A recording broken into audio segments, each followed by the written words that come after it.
Hello guys, welcome back. ये मेरे पापा का चैनल है। Hello guys, welcome back. ये है मेरे पापा जी का चैनल। एक्चुअली वहाँ पे बैठे हुए हैं, तो आज इंटरव्यू सेशन होने वाला है। पापा ने बोला जो भी आपके मतलब जो आजकल की जनरेशन है उनमें, और जो पापा जी की जनरेशन है, जैसे थोड़ी ओल्डर हो गए, अभी भी वैसे जवान है, ऐसी बात नहीं है। और बोल रहे हैं कि क्या चीज़ तुम पूछना चाहते हो। तो एक क्वेश्चन है जो मैं आप लोगों की तरफ से पूछना चाहता हूँ कि जो बच्चे हैं, जो आजकल के बच्चे हैं, जो जैसे मेरी एज में हो गए 20 to 30, जो 20s में है, ठीक है, और उनके पेरेंट्स में इतना डिफरेंस क्यों आ रहा है। जैसे कि डिफरेंस मैं बोलूँ, जैसे कि पेरेंट्स जो बोलते हैं वो उनको समझ में नहीं आता कि क्या करना है, कैसे करना है। एक एक टाइप का संस्कार भी देना चाहते हैं, संस्कार हैं, बट वो गलत वे में लेते हैं। गैप क्यों है, डिफरेंस क्यों है, उसकी वजह क्या है, तो जानते हैं हमारे मोनी बाबा MBA पापा जी उर्फ पापा जी से क्या बोलना चाहते हैं इस चीज़ में। भैया परीक्षित, पहले तो सबसे पहले तो बात मैं आपको क्लियर करके बोल देता हूँ।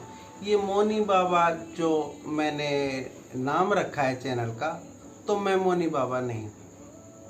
किसी प्रकार का मेरा मौन अभी उतरने का नहीं है कि मैं मौन में उतर जाऊँ। हाँ, मुझे आज्ञा जरूर है कि आगे भविष्य में ऐसा होगा मेरे साथ घटना, क्योंकि मौनी बाबा अध्यात्म करके ये चैनल जो बनाया उसका बेसिक कारण यही है कि इस प्रकार की जो वृत्तियां हैं, इस प्रकार के जो संकल्प हैं, इनके ऊपर प्रकाश डाला जाए। दूसरी बात, आपने कहा कि बच्चों में और पेरेंट्स के बीच में जो गैप आता जा रहा है उसका बेसिक कारण क्या है। तो बेसिक कारण तो आज से नहीं, सदियों से ही रहा है, पेरेंट्स के और बच्चों के बीच में गैप आना। क्योंकि उसका बेसिक कारण एक मुझे मोटा मोटा ये कारण है कि कभी भी आपने देखा होगा, नदी जो उतरती है पहाड़ों से नीचे की तरफ उतरती है, बहती है, कभी भी उल्टी दिशा में नहीं बहती। तो जो प्रेम है पेरेंट्स का, वो बच्चों के प्रति होता है। तो बच्चों का अगर ये सोचें कि पेरेंट्स के जैसा मैंने प्यार किया है, मोहब्बत की है, जैसे मैं उनको अपने मोहब्बत दी है, प्रेम दिया है, वो भी मुझे ऐसे ही देंगे, तो वो उसकी नासमझी है। उसका कारण है कि जो प्रेम का स्वभाव है हमेशा नीचे की तरफ उतरता है, तो वो तो आशा ही उसका करना बेवकूफ़ी रहा। हमने भी, जैसे मैं भी रहा, तो अगर मैंने पुत्र को जन्म दिया तो खुशी मुझे हुई है। पुत्र को अगर वो मैं कहूँ कि नहीं मेरे पुत्र को हुई है, पुत्र ने तो मेरे ख्याल से जन्म लेते ही पहले रोना शुरू कर दिया था। अगर रोया नहीं है तो मेरे से खबर, जब वो रो नहीं रहा, उसको मार के रुलाया गया, तो खुशी उसको मुझे हुई है भाई। उसको चेस्ट से मैं लगा के, मैं अपनी चेस्ट पे लगा के ज़्यादा खुश हुआ हूँ, या उसकी मदर ज़्यादा खुश हुई है। हमने अपनी खुशी के कारण ये जन्म का उत्सव मनाया, और जैसे जैसे वो बड़ा हुआ हम अपनी खुशी के कारण ही करते रहे। उसको जब भी हमने गोद में खिलाया, उसको खिलौने दिलाए, तो ज़्यादा खुशी हमें हुई उसको खेलते हुए, हंसते हुए, देखते हुए। तो अब जो खुशियां हैं, कहीं ना कहीं स्वार्थ छुपे होते हैं उस खुशी में। जितना जितना हम अपने स्वार्थों से निवृत्त होकर जिससे भी प्रेम करेंगे, उतना ही उतना प्यार मोहब्बत हम पालेंगे। ऐसी आशा पेरेंट्सों को होती है, और ये आशा गलत भी नहीं। इस उद्देश्य को ध्यान में रखते हुए तब तो मोहब्बत मिल सकती है आपको। एनीवे, ये सोचे कि भाई बड़े हो के बच्चे मुझसे मोहब्बत करेंगे, कहीं जाएंगे नहीं और मेरे हिसाब चलेंगे, मेरे हिसाब से, मैं अपनी खुशियों के अनुसार मैं कहूँगा कि ये करो तो वो ही करेंगे, तो वो मेरी खुशी है। बच्चे की खुशी है या नहीं है वो तब देखना पड़ेगा, तब वो सही मायने में मोहब्बत होगी। बच्चे जिसमें खुश हों, मेरे समझ में प्रेम वही है। और रहा संस्कारों की बात, संस्कार दिए नहीं जाते, अपने आप पैदा होते, इनबिल्ट होते। जैसे कि कोई भी पशु का भी बच्चा, बछड़ा, कोई भी जानवर जन्म लेता है तो उसको दूध पिलाने का जो संस्कार है वो कोई नहीं सिखाता, अपने आप से पीता है। इंसान का भी बच्चा है जो स्तनपान करना अपने आप स्वाभाविक उसको आता है। तो ये जो संस्कार रूपी जो वे है वो तो इनबिल्ट डीएनए में है, स्वाभाविक है।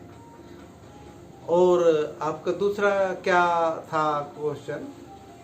दूसरा मेरे समझ में तो मैंने अपने आपके क्वेश्चन का आंसर दे ही दिया परीक्षित बाबू। और अंकित जी आप बताइए आपका क्या क्वेश्चन है, आप क्या जानना चाहते हैं? परीक्षित जी भी पूछ ले जो कुछ जानना चाहते हैं, आज मैं बता पाऊँगा। मुझे आपका आंसर बहुत अच्छा लगा, मुझे आपका आंसर बहुत अच्छा लगा लिटरली। और ये जो आंसर्स हैं, ये जो चीज़ें हैं, ये एक बेसिक चीज़ें हैं जो कि आजकल के लोगों को पता होना चाहिए। बच्चे भी हो गए और बुजुर्ग लोग भी हो गए जो जिनको लगता है कि उनके बच्चे उनसे प्यार नहीं करते, एक्चुअल में वो करते हैं, but there is a difference.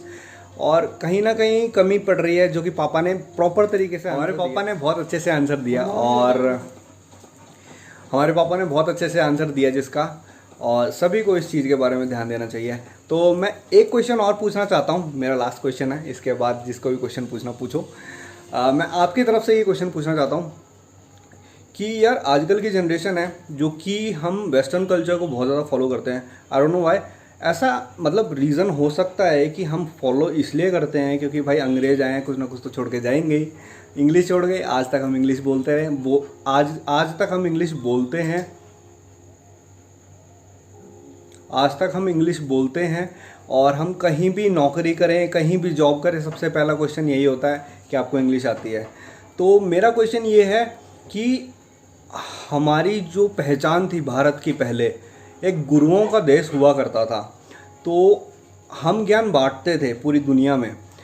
आज के टाइम में ऐसा हो गया है, हम रॉकेट साइंस के पीछे भागते हैं, अपने जो संस्कार हैं, अपने जो गीता है, अपने जो हम अपने शरीर के अंदर बहुत सी चीज़ें हैं जिनके बारे में नहीं पता, जैसे कुंडलिनी हो गई, उसको कैसे जागृत करें, कितने चक्र होते हैं शरीर में।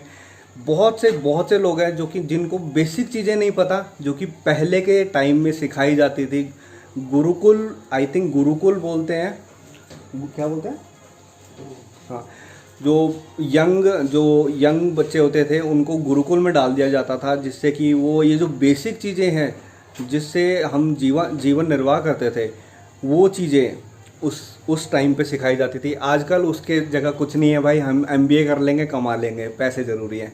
तो आप इस चीज़ के बारे में क्या बोलना चाहोगे? कैसे हम पकड़ बना सकते हैं, जो आजकल की यूथ है वो कैसे पकड़ बना सकती है?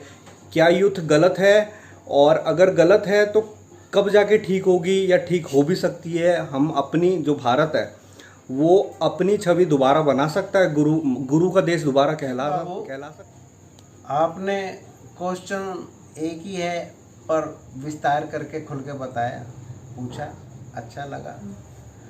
और इसका एक साधारण सा जवाब है, अगर घर में बेटी हो जाती है तो आज हम शिक्षा जो देते हैं वो बेटे के बराबर ही शिक्षा देते हैं। ये नहीं मालूम कि बेटी की शिक्षा कुछ अलग है, कुछ अलग हट के होनी चाहिए। बेटी को शिक्षा हम आज डॉक्टर बना रहे हैं, कैप्टन बना रहे हैं, इंजीनियर बना रहे हैं, लड़की नहीं बना रहे।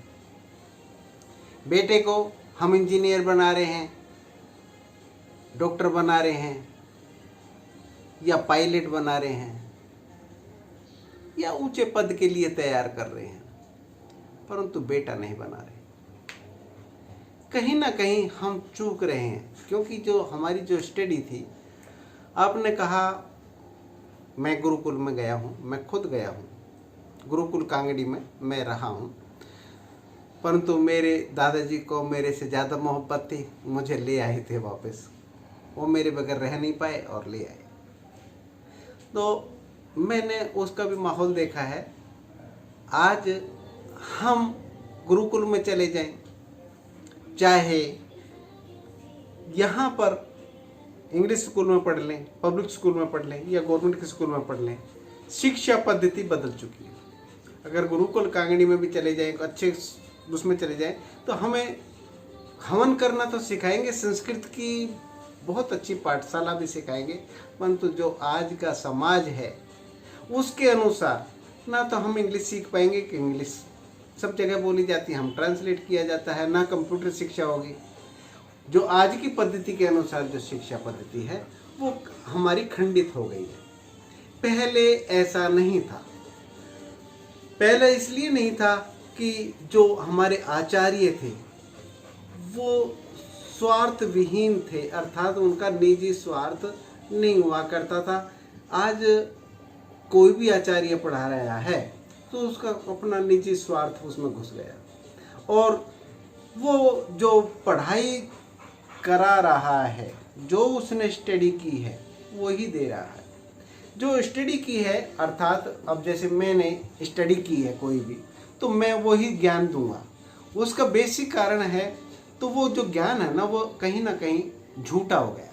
उसका कारण है कि अगर मैंने कोई भी उपनिषद पढ़ा, कोई शास्त्र पढ़ा, तो मैंने इस बुद्धि में याद किया और बुद्धि के द्वारा वो बमन कर दिया किसी अपने छात्र के ऊपर, और वही कहा कि इससे आगे मत बढ़ना। यही शिक्षा आज लास्ट पेपर में यही आएगा, इसके नोट्स कर लो। तो क्यों इसका क्यों हमारी शिक्षा पद्धति ऐसी नहीं थी।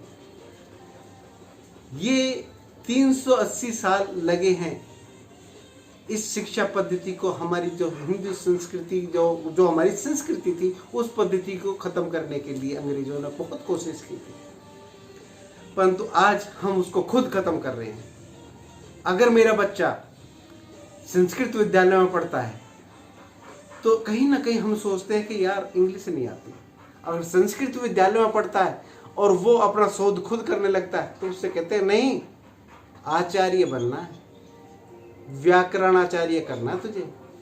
तो कहीं ना कहीं हम चूक रहे हैं। चूक ये रहे हैं कि जो मेरी खुद की पहचान है, अंतर्मुखी होकर मैं अपने बोध को जागृत करके अपने दिमाग से रिसर्च अर्थात स्वाध्याय, स्वयं का अध्ययन, अंदर उतर के स्वयं का अध्ययन, बोध को जागृत करना, वो नहीं, उससे चूक गए हम। उससे चूकने के कारण हम नए रिसर्चों के सेंटर को बंद कर दिया हमने, जो दिमाग में चलते हैं, शोध करते हैं, उन रिसर्च सेंटर को हमने बोध कर दिया। जबकि हमारी जितनी भी ऋषि लोग थे उनके रिसर्च सेंटर जो है लेबोरेटरी नहीं हुआ करती थी, वो रिसर्च ध्यान में ही करते थे, कुंडली जागृत करते थे और ध्यान के द्वारा उस बोध को जागृत कर लेते थे जो आत्म स्वरूप है। और फिर जैसे बिटिया है, जगह जगह हमें चौकीदार बैठाने नहीं पड़ेंगे कि जा भाई स्कूल छोड़ के आ, इसको जा, तेरी बहन स्कूल कॉलेज से आ गई होगी, जब देख के आओ, टीचर से कहा, फलाने से कहा, चौकीदार, उसको चौकीदार खड़े करने की जरूरत नहीं होगी अगर उसका बोध जागृत कर दिया तो। हमारी संस्कृति इतनी उज्ज्वल थी। और रही बस आज जो हमारे पहनावे के बारे में भी अगर जाएंगे तो मेरे समझ में पहले ज़्यादा मॉडर्न पहनावा था। हम शरीर पे ध्यान बहुत अच्छा देते थे। हमारी संस्कृति इतनी उज्ज्वल थी कि शरीर के प्रति जो वासनात्मक जो लगाव था वो नहीं था। हम इंद्रियों के प्रति इतना जो लगाव आज के माहौल में देखा जा रहा, सुनने का, चखने का, देखने का जो माहौल पैदा होता जा रहा है, इससे वासना पैदा हुई है, ना कि बोध। तो मेरा समझ में यही है कि आपकी शिक्षा पद्धति कुछ भी हो, आप बोध को जरूर उत्पन्न कीजिए। और बोध का जानने के लिए छोटे से प्रयोग की ही जरूरत है। सिर्फ प्राणायाम कीजिए और ध्यान कीजिए, मेडिटेशन कीजिए, जिससे कि मेडिटेशन से आपको ये पता चल जाएगा कि मैं बुद्धि नहीं हूँ, मैं आँख नहीं हूँ, आँख के पीछे कार्य करने वाली जो बुद्धि है मैं वो भी नहीं हूँ, क्योंकि बुद्धि तो मुर्दे के पास भी होती है। तो इसलिए हमारी जो शिक्षा पद्धति कहीं ना कहीं उसकी जिम्मेवारी बनती है, उसकी वो जिम्मेवारी है इसकी। तो अगर वो उसको हम नहीं सुधार सकते तो हम अपने आप को जरूर सुधार सकते हैं। हमें प्राणायाम के द्वारा अपने बोध को जागृत जरूर कर लेना चाहिए। और मैं समझता हूँ जिसने अपने अंदर प्रेम को, बोध को जागृत कर लिया तो फिर वो सब कुछ सबको दे पाएगा। वो ज्ञान, वो रिसर्च सेंटर बन जाएगा, वो खुद में ऋषि बन जाएगा। मेरे ख्याल से आपका क्वेश्चन का आंसर यानी कि प्रश्न का जो उत्तर था वो मिल गया है। और कोई हो तो पूछिए। मैं चाहूँगा अंकित भी पूछ पाए।